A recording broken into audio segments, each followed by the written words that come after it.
भारती आज लईच लाडीगुडी लावतोय. हां तसं नाही काय, मग माझे काही मित्र येणार आहेत पुण्यावरून, तर एक महत्त्वाचा एक प्रोजेक्ट आहे, तर त्याच्यावरती आमची मीटिंग आहे, तर मला जावं लागणार.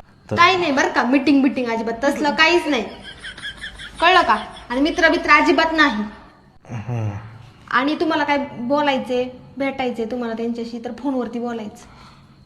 त्यांचं लग्न नाही झालेलं पण तुमचं झालं एवढं लक्षात ठेवा. तुम्हाला एक पोरग पण आहे आणि ते सारखं पप्पा पप्पा करत, माहितीये ना? माहितीये का नाही? हो माहिती ना, पण तरी पण जावं लागणार ना, महत्वाचं काम आहे तर. नाही जायचं. अगं काही गोष्टी ऐकून घे भारती, जावं लागेल मला. नाही जायचं मी सांगितलं ना.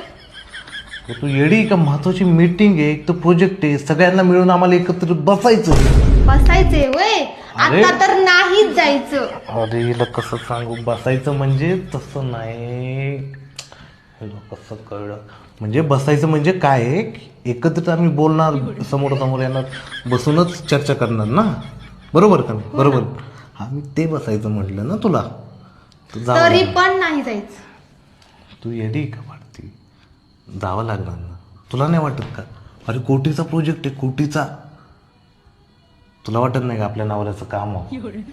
वाटतं खूप सारा पैसा येईल, आपल्यासाठीच होईल ना. सर्वजण पप्पा पप्पा करतो, बघती ना तू. बापाने पैसे कमवले तर तुला चांगलं नाही वाटणार का? तर मग ते गेलं पाहिजे ना त्या प्रोजेक्टला. मी बरं जावं राहायला पाहिजे. मग तुला तेच सांगतोय केव्हाच, की सुरुवातीला काय सांगितलं तुला, महत्वाचं काम आहे तर मग जायला पाहिजे ना. म्हणजे तुम्हा बायकांना सगळ्या गोष्टी अशा समजून सांगाव्या लागतात. मग तुम्ही म्हणता हा आधी समजून सांगायला काय होतं तुम्हाला? आधीच सांगायचं ना. आधी समजून सांगितलं असतं एवढं झालं असतं का? मग ते समजून सांगत होतो मी. बर हो ना. जातो बी तो काही नाही. आता किती वाजले? 8 वाजले. तुम्ही ना हा म्हणजे 2-3 वाजता येतो, राईट, रात्रीच्या. 2-3 काय 11 वाजेपर्यंत घरी यायला पाहिजे, कळलं का तुम्ही? बर मी आता येतो, मी चाललो, निघतो. मी फोन लावलेले उचलायचे, कळलं? बर. 11च्या आत घरी आला पाहिजे.